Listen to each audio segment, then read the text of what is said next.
ბრალდებული ოპოზიციონერების სამხილებლად პროკურატურამ სასამართლოში დღეს შინაგან საქმეთა სამინისტროს თანამშრომლები გამოიძახა. სხდომათა დარბაზში მოყვნენ, რომ ბრალდებული სკამებზე მსხდომები რუსთაველის გამზირზე გამართულ აქციებში მონაწილეობდნენ და პოლიტიკურ განცხადებებს აკეთებდნენ.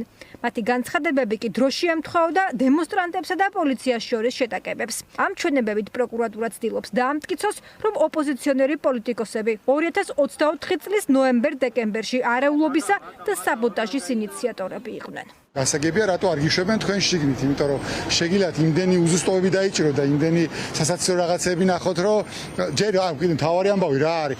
ეს ადამიანი ყვება რომ დავინახე, რომ ეგეთი მოწოდები გააკეთეს ვიღაც პოლიტიკურმა ლიდერებმაო და ამის მერე დაიწყო ეს აგრესია რაღაცაო და ეს ხდება 28 ნოემბერსო და პირველად ეს ადამიანი გამოკითხული არის მაისში და ადვოკატებმა კითხეს, რომ კი მაგრამ ესეთი საშიშროებით უნახეო და ქვეყანა იქცეოდაო და რაღაცას არ დაინახე პოლიტიკოსები როგორ მოუწოდებენ ხალხს და ორგანიზებდნენ მაისამდე სად იყავიო პატაკი რატო არ დაწერე რომ ეგეთი საშიშროები ნახეო და არ ვიცი. იმის გამო, რომ სხდომები დახურულია, ეგრეთ წოდებული საბოტაჟის უპრეცედენტო საქმის ბევრი დეტალი მედიისა და საზოგადოებისთვის უცნობი რჩება. ბევრიც ბუნდოვანი. მაგალითად, საქმის პროკურორის მტკიცებით, ძალოვანი უწყების თანამშრომლებმა დღეს ძალადობრივი მოწოდებების ერთ-ერთ ავტორად მამუკა ხაზარაძე დაასახელეს. თუმცა პოლიტიკოსის ადვოკატი ამბობს, რომ არც ერთი მოწმისგან მსგავსი არაფერი გაჟღერებულა.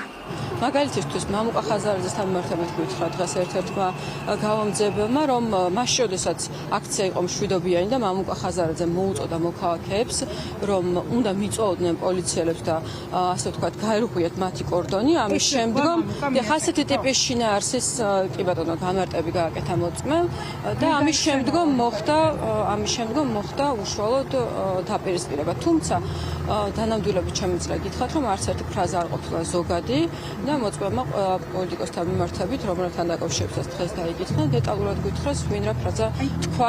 საერთოდ არ უხსენებია არც მამუკა და ბადრა, ეს მიაწექი მამუკა ხაზარაძესთან მიმართებაში ერთადერთი რაც ითქვა, იყო რომ სიტყვის გამოსვლის დროს მისმა გამოსვლამ გამოიწვია ძალიან კონკრეტული რეაქცია, ისიც იყო განცდა პოლიციელის. და რაც შეეხება მეორე მოწმე, ყველა საინტერესო სხვა რაღაცა არის და ორი პოლიციელი, რომელიც ერთად იდგა იმ სიტუაციაში, ერთი ამას ასე ვთქვათ, მასის გააქტიურებას აბრალებს, როგორც თვითონ ამბობენ ამ სიტყვას, მიტინგის და მასის გააქტიურებას აბრალებს ხოშტარიას და სურაჯაფოიძეს და მეორე პოლიციელი აბრალებს მამუკას. მოსამართლე თამარ მახარობლიძე დაცვის მხარის შუამდგომლობას განხილვების თუნდაც ნაწილობრივ გახსნის შესახებ არ აკმაყოფილებს. დახურული სხდომა დღეს თითქმის 8 საათს გაგრძელდა და დიდი ალბათობით შემდეგშიც ასე იქნება. ბრალდების მხარე 8 ოპოზიციონერი ლიდერის გასამართლებას ჩქარობს. მას შემდეგ, რაც სხდომების გადრიგი მოულოდნელად შეიცვალა, ის კვირაში ორჯერ იმართება. ეს პროცესი ხო მოგონილია და შეთითქმილია და ამ თითოეულ ამ ადამიანს თავისი როლი მოერწნელი ამ როლის შესრულებაც. უდანაშაულო ადამიანებს ხელი დაადო, ძნელი არის, მე მთელი ცხოვრება უნდა აიღო პასუხისმგებლობა ამაზე და ამიტომ უჭირთ ამ ადამიანებსაც ხადია, როდესაც უკვე დამაძუსტებელი კითხვები მიდის, უკვე ვეღარ იბნევიან და ვერაფერს ვეღარ ადასტურებენ. საბოტაჟის გარდა ქართული ოცნება პოლიტიკურ ოპონენტებს უცხო ქვეყნის მტრულ საქმიანობაში დახმარებას აბრალებს. საქმის ყველაზე მძიმე ნაწილი სწორედ ეს არის, რადგან ელენე ხოშტარიას, ზურაბ ჯაფარიძისა და გიორგი ვაშაძისთვის წაყენებული ეს მუხლი 15 წლამდე პატიმრობას ითვალისწინებს. დანაშაულად კი იმ ფაქტს უთვლის, რომ ოპოზიციონერი ლიდერები საერთაშორისო პარტნიორებისგან ქართული ოცნებისთვის სანქციების დაწესებას ითხოვდნენ. მტკიცებულებებად მათი პოლიტიკური განცხადებები დევს, რომელიც საზოგადოებას საჯაროდ არაერთხელ მოусმენია.